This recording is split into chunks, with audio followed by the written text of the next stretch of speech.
children of the devil and then have the nerve to call other people accusers. That's rich. You're a Mormon, right? Right?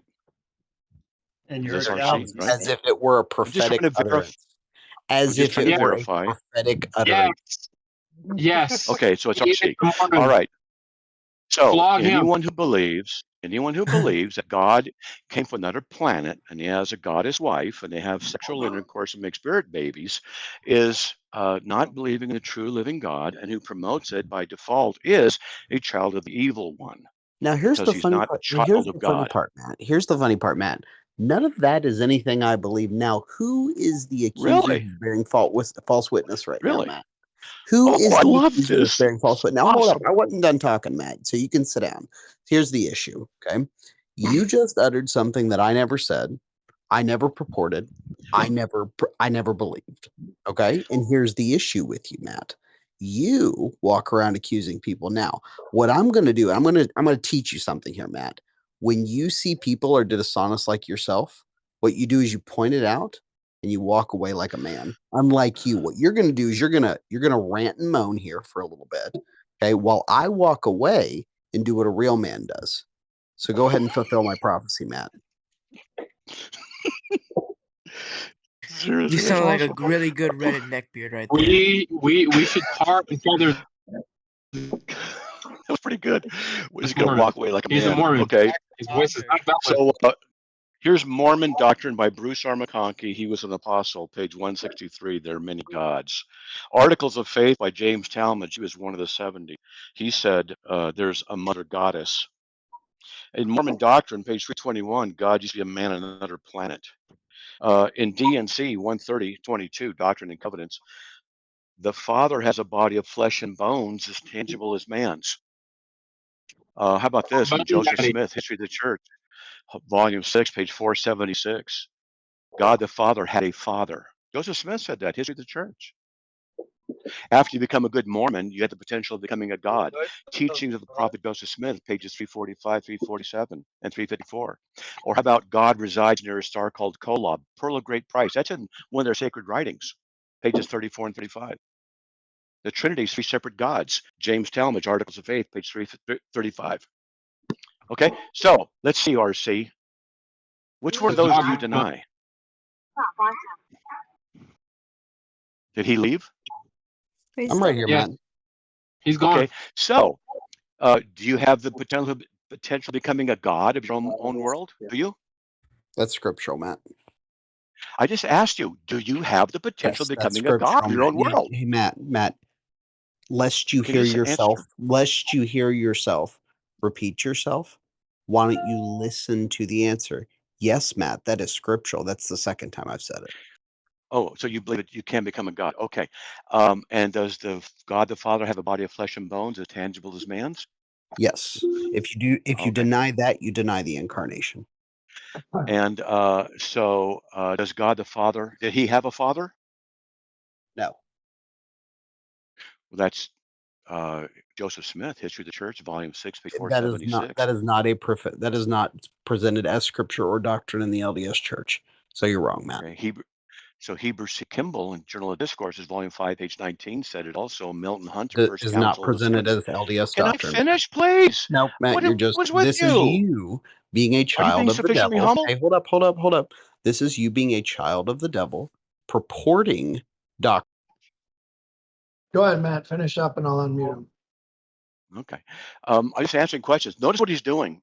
He's doesn't like it when I'm calling him out on the carpet. You said he's repeating what you said. He's calling you child of the devil now, and so That's okay. and he's over talking you. So that's why. In a very good neckbeard Reddit fashion, also.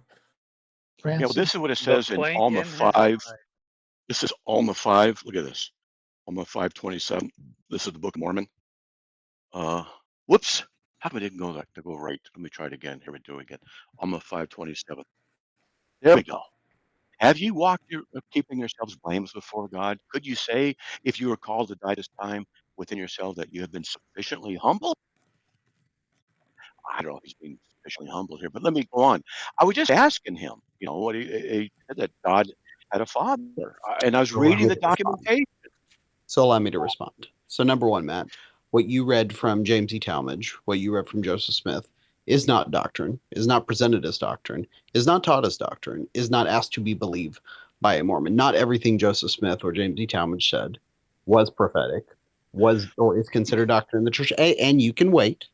And you just quoted scripture, Doctrine and Covenants. And if you deny God the Father has a body, you deny the incarnation.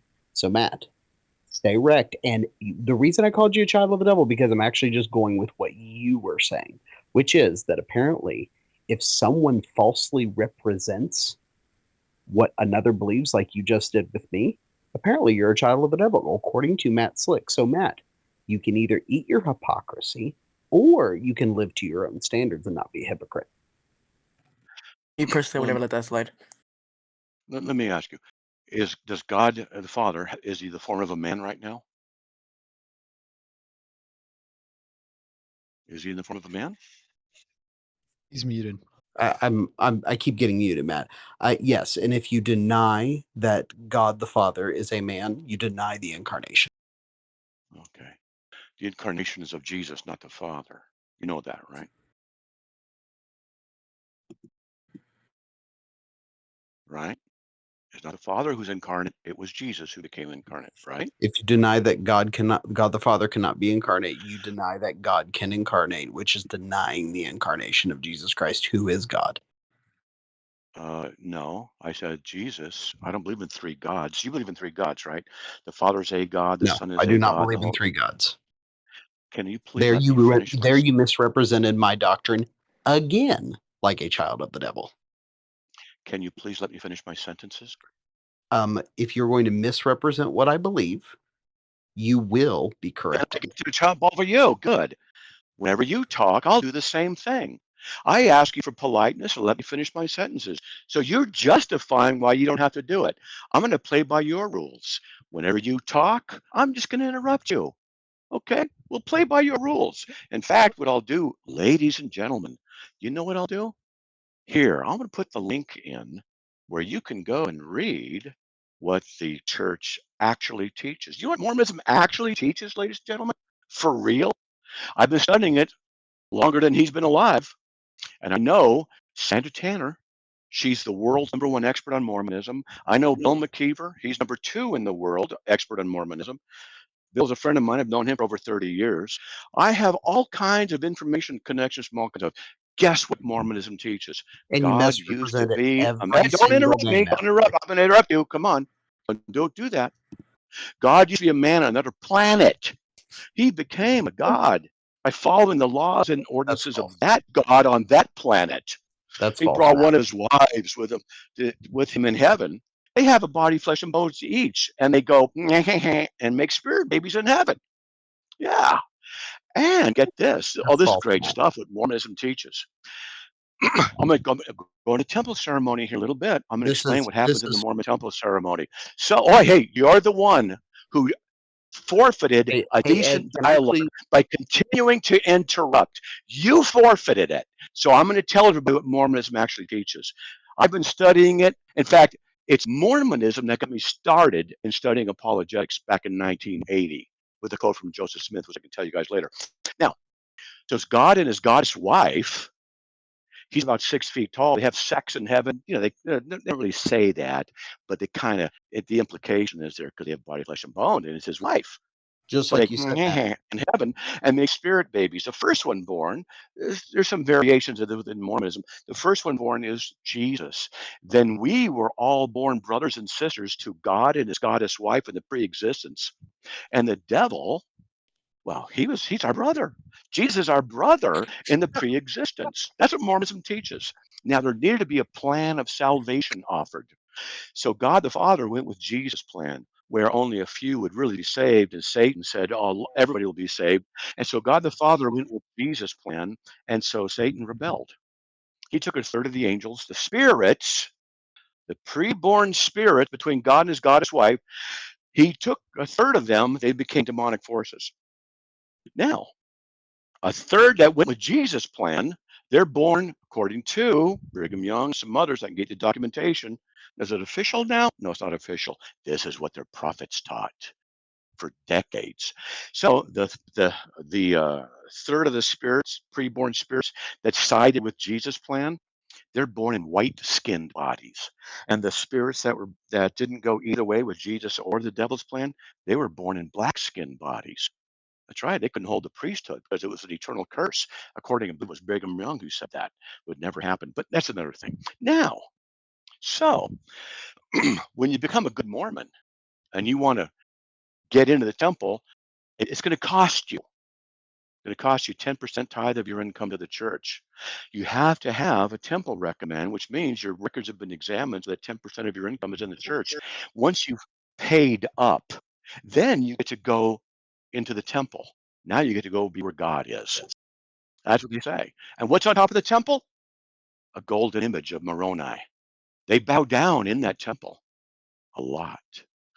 They call it holy under the image of Moroni, the golden image. Now, they have to have secret handshakes, secret hugs. They get underwear. Nothing kinky goes on in there. Some people say kinky stuff goes on. No, nothing kinky goes on in there. But they have to shake hands with God. There's a man who plays the role of God. There's a veil in Matthew 27:56, I think it is. The veil in the temple was destroyed when Christ was crucified. It was ripped from the top to the bottom. What did the Mormons do in their temples? They put them back. They put the veil back, and the veil has slots in it, cut in, that are the same patterns as embroidered cuts. They're not cuts, but they're embroidered patterns on their temple garments. So what you're supposed to do is go to the veil and put your hand into the veil, and you shake hands with a man who's taking the place of God. The four handshakes are there. You have four different handshakes. Coincidentally, they're the same as the Masons, and where Joseph Smith took them from. And so you shake hands with the person behind the veil. Why? Because when you get to heaven, the third level of heaven, celestial heaven, you can shake hands with God because it's part of the tokens and ordinances that are necessary for exaltation to become a god of your own planet. It's right there. This is Mormonism. What's really interesting, this is really interesting, ladies and gentlemen. What did Adam and Eve cover themselves with after they sinned? Fig leaves. They covered themselves with fig leaves. The pre-incarnate Christ came in the garden, removed the fig leaves, and covered them with, well, animal skins. What the process certainly implies the shedding of blood, the first atonement. The fig leaves were rejected by God. In the Mormon temple ceremony, when the Mormons go in to the temple after they pay their money, you go in and you're given a green apron. It's about 10 by 10 inches at range of size, with a little strip that you tie around your back. And the pad, the green apron is over your groin area. Okay, it's symbolic. It's a fig leaf apron. It's fig leaves. It's apron of fig leaves, green. And I've got one here someplace with temple garments. And they go room to room and watch through different films. They used to do actors, the different films. There's a place where, believe it or not, an actor in a film is playing the devil, a preacher, Jesus, Satan, right? Okay, all this stuff. Actors are playing them. And the devil makes an agreement with the preacher who believes in the Trinity. God is everywhere and that he is immutable and he's all powerful. And the devil says to the preacher, if you teach that, I'll pay you. And the preacher goes, okay. So what happens is Adam starts asking all kinds of questions. And any of you can go look it up. Look up the transcript of the Mormon temple ceremony. You can find it online. And you say, and Adam starts asking questions, and Satan answers over and over. He's the one doing most of the teaching. But finally, Adam asks the devil, what's that apron you have on? It's a dark, very dark apron. That's fig leaves. And when he says it's a symbol of priesthood and power, the Mormons are then told, take out your aprons and put them on. Why would they put on the fig leaf apron that God rejected? The fig leaf apron that Satan has, is a symbol of his priesthood and power. And then the Mormons are told, now put it on. Did you know that a lot of Mormons leave the Mormon church at this point? Not all, but a lot do. They're terrified. So after you become a good Mormon, pay a full 10% tithe of your income to the church, get your secret hugs too, handshakes, your garments, get a new name, you have the potential of becoming a god of your own planet, starting the process all over again. That's Mormonism.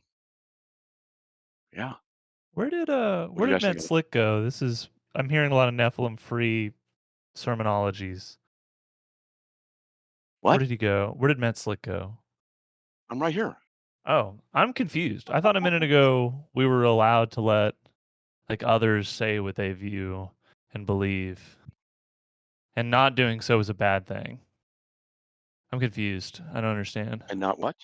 Not do what? Like not letting a person defend themselves and their views. I thought, like Nephilim when he was interrupting you rudely, and I agree, interruption is rude, 100%. But I think if we're gonna like, hey, call somebody out for saying what you believe and not giving them the opportunity to say what they believe, and then correcting them and saying that you know more than them versus what they believe. That's exactly what Nephilim did to you that you called him out on. I'm just confused. I just thought you were Nephilim in this moment and not Matt Slick. That's why I was confused. I'm sorry. Yeah, I have no idea what you're referring to and stuff. Are you Right. saying that I'm Nephilim or like him? Is that what you're saying? Yeah, I'm saying pot me kettle. That's what I'm saying, Oh, Matt. okay. Yeah. Did you hear me say that like Nephilim did, that Nephilim said, I know what you believe, and I said, no, I don't believe. They says, yes, you do. Did I say that to hmm anybody? You actually did. Just actually not 10 minutes. This last I think past. I'm not gonna say 10 minutes. It's over exaggeration. Maybe 3 minutes has been you saying what Mormons believe doctrinally, and R.C. Meisty trying to give examples of what they doctrinally have to believe versus what prophets have said in such and such moments. And that one's Did you hear? there's the difference, I would say. Did you hear me say this is what Mormons believe, or Yes, did I multiple say times. this is what Mormonism teaches? Well, I guess I'm not seeing the difference because then you just say that like, well, he's a bad Mormon, even if he is a teacher in Mormonism. So I'm that Okay. you I get that's like an escape almost. So he did the same thing. Nephilim said that all Calvinist preachers in Westminster Confession teaches this, and you said, well, that's not what I believe, and I think you would agree they also don't believe what Nephilim thinks that they believe. I asked you, did I say all Mormons believe this, or did I say this is what Mormonism teaches? Which did I say? Well, I think I just answered this. So even when you say this is what Mormonism teaches, what you're saying here is that if you don't agree with this, you don't agree with Mormonism. And therein lies like what I think is tricky. I'm going to be honest. I think that's tricky. No, I'm answering you. It's not evasion. I just said what you said. It's not evasion. You don't have to type that. That's not true. What you said was this is what Mormonism teaches. But what you mean by that is if somebody like let's say R.C. Meisty comes up and says, "Well, I don't agree with that," you get to say, "What?" Like you're saying, "Oh, well, you're actually not teaching what Mormonism teaches," and it doesn't matter what he says at this point. You've actually created an area in which somebody can't respond, and this is what Nephilim is trying to do to you. With well, this is what the Westminster and all famous preachers, Calvinist preachers, teaches. This is what they teach. This is what Calvinism teaches. He's doing the same thing you're doing right there. Same tactic. Okay. Did I say all Mormons believe this, or this is what Mormonism teaches? Yeah, Which did I say? I think I've said this twice now. You said this is what Mormonism No more, teaches, and no I more think monologuing. Where what I no more monologuing. Just answer him for the fourth time. well, I've answered him. This will be my third time answering. So No, and no, you're just monologuing. You're just repeating yourself. So you can either answer him, and then we can get on with the meta. I okay, so I'll answer again here, and please don't interrupt me. The the answer is you've stated, like I've said, that this is what Mormonism teaches, and I've said that now this is the third time, probably fourth, saying that you've said this. And the tricky part here is and even and maybe I'm wrong. Maybe you said this is what Mormons believe, and there's also difficulty on like, well, maybe some Mormons believe this, but we don't follow that rules in Christianity at all. So you can correct me either or on this side. I'm willing to take that correction. I'm just seeing pot meets kettle. So I assume your answer to my question, did I say Mormons believe or this is what Mormonism teaches? Your answer is this is what Mormonism teaches is what I said. Both. So you, okay. No, I didn't say the primer, the first one. Which one? Okay. You want Sorry. to know why? In the example. The reason is because I have been doing this for so many decades. I know that, well, I know what Mormonism teaches as a whole. It doesn't mean all Mormons believe everything in Mormonism. Okay. Notice what I said. Mormonism teaches. This is what Mormonism teaches. And I went through this big thing. I Mm-hmm. explained it. Mm-hmm. I can back it up with all documentation from their official writings, from their prophets, their apostles, their councils. I'm just saying, okay. And if someone wants to say, well, they don't believe it, I go, okay, you don't want to believe that? Why not? What justifies you in saying that they are wrong? These are just questions I would ask at that point. I think you just went on a bit of a polite tirade that was unfounded and unnecessary. No, you actually founded it. So the latter point is what I repeated multiple times. The last one I said both. When you say that this is what Mormonism teaches, you did what Nephilim did. This is what the Westminster Confession and all famous preachers, Calvinist teachers, preach. This is Calvinism, right? He started with this. This is what Calvinism is. And you said, well, no, I don't believe that. And he said, you do believe that. You're doing the same thing, but instead of Calvinism and famous preachers, you're just replacing it with Mormon and these prophets and scholars. You're actually doing the exact. Can you tell me the difference between the Oh my two? gosh. This is Yep. ridiculous. Take a breath, Graham, and I this will. is you're done after this. We're done. You just go on and on and on. Look, so what Nephilim Free does, he's such a rabid anti-Calvinist, he can't think straight. And he says, this is what Calvinism teaches. Well, did he demonstrate that's what it teaches, or did he just say that's what it teaches? And I'm certainly allowed to disagree with the Westminster Confession of Faith. I'm not obligated to follow everything it says. That's why I said, no, I don't believe that. This particular, whatever it is, I don't believe. And then he says, oh, yes, it is what you believe. What? I know what I believe. That's not what I believe. For him to say, I must believe it because that's what the Calvinists teach everywhere else, that's not logically necessary, any more than me saying you must believe what Mormonism teaches to any particular Mormon. I asked the question, what justifies you not believing what your officials say? That's my question. I'd never say you have to believe it, or yes, you do, or whatever, like what you're Mm-hmm. implying. I Mm-hmm. think you just have it out for me. I just think you don't like me and you're No, trying to pick a fight I like you for a lot, something Matt. that doesn't Since I exist. was 20 and I became a Christian, I think you were probably the most resources that I've ever devoured in Christianity for the first Wow. maybe 4 years of my Christianity. I've interacted with you Okay. positively hundreds of times. It's okay that you don't remember me. I think Okay. that this is a particular area where I'm seeing hypocrisy. I've never called you out on any other things that you've ever taught. This is it. I have no qualms, and there's no person in this Discord that would say that I have it out for you. Page row, it Okay. literally lists them all on your side. Would agree that I'm for you 99% of the times. So All right. I take it back then. My yeah, apologies. However, I don't think your complaint is valid. okay. Okay. I I'm But I I laid it out. respect You disagree? I'm here with you, man. it. Okay. Appreciate that. I'm just so used to being attacked all the time. You got to I get it. understand that. I get it, man. So is the Mormon guy still here? Oh, do you guys want to hear what Joseph Smith said? What he said that it's the quote. It's the quote that got me started studying apologetics. Is what Joseph Smith said. Joseph Smith is the founder of Mormonism. I'll just read a quick quote. I was with a buddy of mine. He read this to me. I'll just tell you, it pissed me off. I got mad. I started studying.